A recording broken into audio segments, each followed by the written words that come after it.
और हम Marian plots में इस वक्त मौजूद हैं। मारियन प्लाट्स म्यूनिख के सेंटर में एक जो है बाज़ार है और इसकी हिस्टोरिक वैल्यू भी बहुत है। यहाँ पर काफ़ी हिस्टोरिक बिल्डिंग्स हैं और बहुत ही खूबसूरत आर्किटेक्चर है। आप देख सकते हैं यहाँ पर मॉल्स हैं, बड़े बड़े ब्रांड्स के कॉफ़ी शॉप्स भी हैं। यहाँ पर लोग घूमते हैं। इस वक्त रात के 8 बज रहे हैं और संडे का दिन है। संडे का दिन ज़रा नॉर्मली लाइट होता है, लोग ज़्यादातर जो है ना घरों पर रहना पसंद करते हैं, लेकिन यहाँ पर संडे को फुल रौनक है।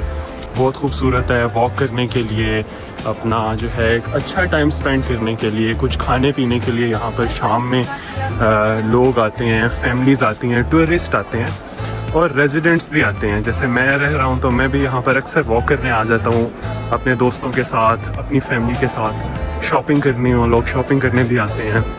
इलेक्ट्रॉनिक्स की शॉप्स हैं यहाँ पर, रेस्टोरेंट्स हैं यहाँ पर, जर्मन रेस्टोरेंट्स हैं यहाँ पर, अफगान रेस्टोरेंट भी है एक बड़ा ज़बरदस्त। कभी ट्राई नहीं किया बट मेरा ख्याल है बहुत अच्छा होगा।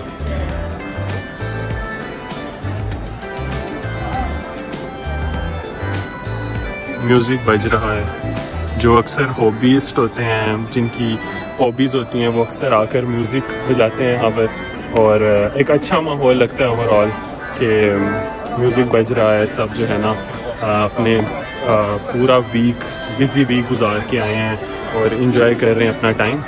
गाइस, आपने कभी फील किया होगा कि यार कोई ऐसी पर्सनैलिटी है जो कि आप बैठे हो, सब लोग बैठे हो, अचानक एक बंदा आता है और वो बहुत ही अट्रैक्टिव लगता है, सबका ध्यान उसके ऊपर फोकस हो जाता है। तो ऐसी क्या क्वालिटीज़ होती हैं जो उस पर्सनैलिटी को, उस इंसान को अट्रैक्टिव बनाती है, दूसरों से अलग बनाती है, ऐसा बनाती है कि हर इंसान की नज़र जो है ना उस बंदे पे आ जाती है कि रूम में जो एंटर हुआ है। तो आज कुछ इस किस्म की पर्सनैलिटीज़ पर बात करेंगे और ये कोई ऐसी चीज़ नहीं है कि हर इंसान में इनेट होती है, पैदाइशी होती है। ये चीज़ें क्रिएट की जा सकती हैं, बनाई जा सकती है, ग्रूम की जा सकती हैं। और आपने अपनी ज़िंदगी में भी देखा होगा कि कुछ ऐसे लोग होते हैं जो कि शुरू में बिल्कुल ही गायब होते हैं, नहीं नज़र आते और वो आप सबको मिलेंगे कुछ अर्से बाद और आप फिर नोट करोगे कि यार वो बड़ा अट्रैक्टिव हो गया और आपको बड़ी अपीलिंग पर्सनैलिटी, ना सिर्फ आपको बल्कि आपके इर्द गिर्द सब लोगों को उसकी पर्सनैलिटी बहुत अपीलिंग लगेगी।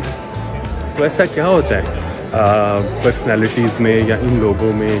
तो क्या ये कोई राज है? आज इस पर थोड़ी सी डिस्कशन करेंगे। सबसे जो मेन इम्पोर्टेंट फ़र्क होता है ना, वो होता है उसकी कम्युनिकेशन और वो कैसे दूसरे बंदे को वैल्यू देता है, कैसे सामने वाले को, अपनी ऑडियंस को वैल्यू फील कराता है, बेटर फील कराता है। और इसमें सबसे ज़रूरी चीज़ ये होती है कि यार आप जब मिले हो, आप किसी से मिलने आए हो या कोई आपसे मिलने आए, तो आपकी अटेंशन आप सबसे पहले उसे दो कि यार वो आपसे बात करने हैं। आप सारे काम छोड़ दो, आप फ़ोन साइड पे रख दो। आप अगर कोई बुक रीड कर रहे हो तो उसको छोड़ दो, आप अपनी फुल अटेंशन दो। आप अपना डायरेक्शन उसकी तरफ कर लो अगर आप किसी और तरफ देख रहे हो। तो ये छोटी छोटी चीज़ें होती हैं जो इंसान वैल्यू देते हैं अगले बंदे को, और इससे क्या होता है अगले बंदे को अंदर एक ऑटोमेटिकली ईज़ पैदा हो जाती है कि यार मैं एक बात करने आया था, इससे कम्युनिकेट करने आया था, तो मेरे लिए आसानी पैदा हो गई। तो कम्युनिकेशन में ये जो है ना सबसे इम्पोर्टेंट चीज़ है। फिर दूसरी चीज़ ये है कि आप अपनी ऑडियंस से बात क्या करते हो। तो साथ ये देखें, ये एक चर्च है, ये बहुत खूबसूरत है, ओपन है। तो हम यहाँ पे अंदर जाते हैं, बात नहीं करेंगे, एक बार व्यू करते हैं कि अंदर क्या चल रहा है संडे को। तो चले देखते हैं।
जहाँ से एंटर होना था, हम जहाँ से एग्ज़िट होना था उधर से एंटर हो गए।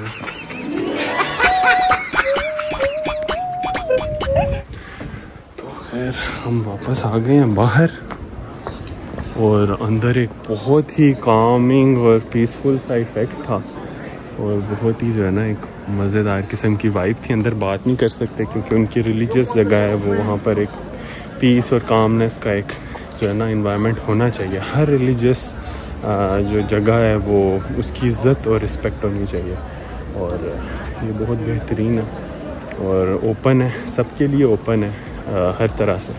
तो हम जिस पॉइंट पे बात कर रहे थे वो ये थी कि ना अपनी ऑडियंस को वैल्यू फील करानी चाहिए। तो आप जितनी वैल्यू फील कराएंगे, अपनी अटेंशन देंगे, फिर आपको पता चलेगा कि अगला क्या उसका प्रॉब्लम है, वो आपसे क्या बात करना चाह रहा है, क्या सुनना चाह रहा है। तो इसीलिए फिर आप उस पर फोकस कर सकते हैं, उसकी बात पर, फिर आप उसे अच्छा टाइम दे सकते हैं, उसे सुनेंगे, उसे समझेंगे। उसे समझना बड़ा ज़रूरी है। हर बंदे के साथ एक ख़ास आपका बिहेवियर होना चाहिए। फॉर एग्ज़ाम्पल एक बंदा है वो ओल्ड है, उसकी उम्र ज़्यादा है, तो आपने ज़रा रिस्पेक्टफुली रहना है। एक बंदा है आपकी सेम एज का है, आपने उसके साथ फ्रेंडली रहना है। एक बच्चा है जो कि आपके साथ बात करना चाहता है, आपने उसके साथ ज़रा प्यार और मोहब्बत से बात करनी है, ठीक है, और प्लेफुल होकर बात करनी है। तो ये चीज़ें बड़ी इंपॉर्टेंट होती है कि आपके साथ लोग कौन है। तो ये चीज़ें आपकी पर्सनैलिटी को ग्रूम करती हैं आहिस्ता आहिस्ता। और फिर जो सबसे इम्पोर्टेंट फैक्टर है जो कि आप एक इंसान की पर्सनैलिटी को मेस्मराइजिंग और अट्रैक्टिव बनाता है, वो ये है कि आप अपने ऊपर कितनी मेहनत करते हो, आप आपको कितना टाइम देते हो। वो बंदा ऑटोमेटिकली अच्छा लगता है, वो बंदा ऑटोमेटिकली खूबसूरत लगता है जो कि अपना ख्याल रखे। ये सबसे पहले आता है, क्योंकि आप अपना ख्याल नहीं रखोगे तो दूसरे आपका कैसे ख्याल रखेंगे। और जो इंसान अपना ख्याल सबसे ज़्यादा रखता है वो ऑटोमेटिकली दूसरे लोगों को भी ये मैसेज कन्वे होता है कि यार इसका ख्याल रखा जाए। तो ये चीज़ बड़ी ज़रूरी है। और वो कैसे आप रख सकते हो अपना ख्याल? आप अपनी हेल्थ का ख्याल रखो, खाने पीने में एक बैलेंस होना चाहिए, डाइट आपकी अच्छी होनी चाहिए, आप एक्सरसाइज करें, आपकी रूटीन अच्छी हो, रूटीन आपकी सेट हो, ठीक है। और फिर आप जो कपड़े पहनते हैं, आपकी पर्सनैलिटी का एक बहुत इम्पोर्टेंट फ़ीचर होता है, आप बेढंगे कपड़े ना पहने। और उसके बाद जो सबसे इम्पोर्टेंट चीज़ होती है वो होता है कि आप कैसे चलते हैं, आप कैसे खड़े होते हैं, आपकी बॉडी पोस्चरिंग। इसके ऊपर पूरी साइंस है कि आप जो है आप जब खड़े होते हो तो क्या आपकी कॉन्फिडेंट जो है पोस्चर है, क्या आपका असर्टिव या पॉजिटिव पोस्चर है, या आप नेगेटिव बेढंगे टेढ़े मेढ़े खड़े होते हैं। वो पर्सनैलिटीज़ ऑटोमेटिकली अट्रैक्टिव नहीं लगती। वो लोग अट्रैक्टिव लगते हैं और कॉन्फिडेंट लगते हैं, और लोगों को उनकी तरफ आते हुए एक अच्छी फीलिंग आती है। वो ओपननेस फील करते हैं कि जब एक बंदा एक अच्छे पोस्चर के साथ खड़ा हो या बैठा हो, whatever he is doing in a better posture, in a positive and assertive posture। तो ये चीज़ बहुत ज़रूरी है। और थर्ड ये चीज़ कि आप जो है ना जो भी बात कर रहे हैं किसी से, उसमें आपने इस चीज़ का ख्याल रखना है कि यार आप कितना अपने बारे में कितना बता रहे हो किसी को, और आप जो है अगले को कितना चांस दे रहे हो कि वो अपनी जितनी बात करना चाहता है वो करे। आप उससे जो क्वेश्चन करो उसमें आपने इस चीज़ का ख्याल रखना है कि उसकी प्राइवेसी तो नहीं हर्ट हो रही। लाइक आप किसी से ये क्वेश्चन नहीं पूछ सकते कि जो कि बहुत ही प्राइवेट है, और फॉर एग्जांपल फर्स्ट मीटिंग में जस्ट कैजुअल टॉक होती है, आप उससे कोई ऐसा क्वेश्चन नहीं पूछ सकते जो बहुत इमोशनल हो, अगले को इमोशनल कर दे। तो आपने ये अपनी अंडरस्टैंडिंग से, अपनी इंटेलिजेंस से बात करते हुए समझना है कि इस बंदे से या इस बंदी से, बच्चे से, जो भी है, इससे मैंने क्या बात करनी है और कितनी बात करनी है, क्या बाउंड्री है, आपकी क्या बाउंड्री है और उसकी क्या बाउंड्री है। तो अपनी बाउंड्री खुद भी पहचानो, ह्यूमरस रहो, मतलब कॉमेडी का आप में जो है ना सेंस ऑफ ह्यूमर अच्छा होना चाहिए। आप जोक बर्दाश्त भी करो, दिल पे ना ले लो छोटी सी बात, लेकिन अगर कोई बंदा वाकई आपके बाउंड्री क्रॉस कर रहा है तो उसको वहीं पर आप जो है स्टैंड अप हो सकते हो अपने लिए कि भाई ये चीज़ गलत है, आपको ये नहीं बोलनी चाहिए थी, और अपने आप को कोल्ड कर लो उस पर्सन से जो कि बार बार आपकी बाउंड्री को क्रॉस करे। But at the same time अगर आप एक जोक्स को अच्छी तरह लोगे, आपको पता है यार ये फ्रेंड्स हैं, फ्रेंड्स के दरमियान कैजुअल जोक और जो है सरकैज़म ये सब चलता रहता है, तो आपने अपनी पर्सनालिटी को बड़ा ओपन ईजी गोइंग बनाना है, फ्रेंडली बनाना है, आपका डिमीनर अच्छा होना चाहिए। तो ये चीज़ जो है ना आपको ऑटोमेटिकली अट्रैक्टिव बना देती है। और ये सबसे इम्पोर्टेंट जो है ना एक आपकी पर्सनैलिटी का ट्रेट होता है जो कि आपकी ज़िंदगी में आपको सक्सेसफुल बनाता है। आप जिस मर्ज़ी फील्ड में हो, चाहे आप स्पोर्ट्समैन हो, जो मैंने चीज़ें कही हैं वो स्पोर्ट्समैन पे भी आती हैं, वो एक कॉर्पोरेट के बंदे पे भी आती हैं, वो एक शॉपकीपर पे भी आती हैं, वो जो बिजनेसमैन हैं उन पर भी आती हैं, ठीक है। तो ये हर बंदे पे और हर एज में ये चीज़ें मैटर करती हैं, और ये लाइफ लेसन्स है जो कि सबको सीखने चाहिए। तो अब हम ये जो है ना मारियन प्लाट्स एक तरफ से चलना ही शुरू किया था, उस जगह का नाम था कार्ल्स प्लाट्स स्टाखोस, वो स्टाखोस वाला वहाँ पर गेट था। और अब चलते चलते हम एक और एरिया में आ गए हैं, ये दूसरी साइड है मारियन प्लाट्स की, और यहाँ पर जो है ना एक बिल्डिंग है जो कि बहुत खूबसूरत है, उसका नाम है टाउन हॉल, जर्मन में उसको कहते हैं रॉट हाउस। तो अभी चलते हुए उसकी तरफ जाएंगे, और अभी हम रास्ते में देख सकते हैं कि भाई लोग जा रहे हैं, फ्रेंड्स हैं, कोई फैमिली है, कोई माँ है वो अपनी बच्ची के साथ जा रही है, आइसक्रीम खा रहे हैं, सब इंजॉय कर रहे हैं। हर किस्म के लोग हैं यहाँ पर, बड़े छोटे, मुस्लिम, नॉन मुस्लिम, ठीक है, हर किस्म के, और सब अपना अपना काम कर रहे हैं, कोई किसी को तंग नहीं कर रहा, और सब अपनी जो है ना टाइम को, अपनी छुट्टी को एंजॉय कर रहे हैं, ठीक है।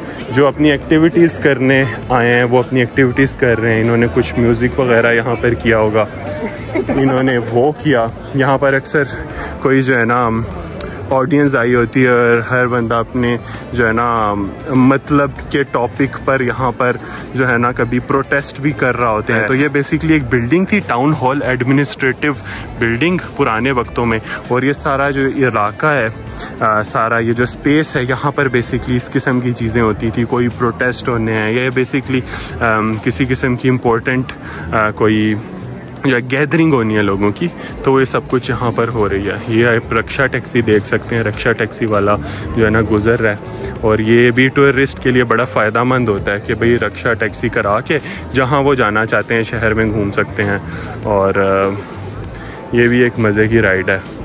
बाकी ये जो सेंटर में आपको नज़र आ रहा है ये एक है, इसको ये मैरी कहते हैं।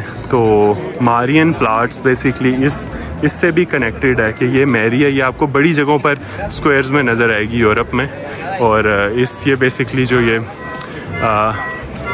मैरी कहते हैं वो है, ये कोई मांगने वाली है यहाँ पे मेरा ख्याल है, जिसने कुछ लिखा हुआ है। तो अक्सर लोग होते हैं जिनके घर नहीं होते, वो फिर ऐसे ही होमलेस होते हैं, यहाँ पर भी ऐसा है, वो फिर लोगों से रिक्वेस्ट करते हैं हमें कुछ दे।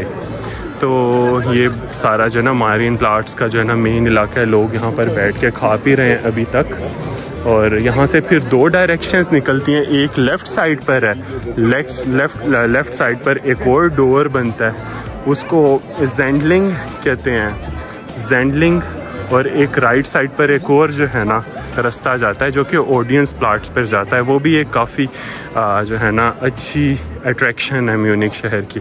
तो बट उस साइड पर हम किसी और वक्त जाएंगे। तो हमने देखा भाई म्यूनिख का जो है ना मारियन प्लाट्स, और बड़ी खूबसूरत जगह है। साथ हमने एक बहुत इम्पोर्टेंट टॉपिक पे बात की। मेरा मकसद था मैं आपको बताऊं और साथ हम थोड़ा घूमें भी, साथ हमारी गपशप हो जाए और साथ हम कुछ इन्फॉर्मेटिव डिस्कशन करें।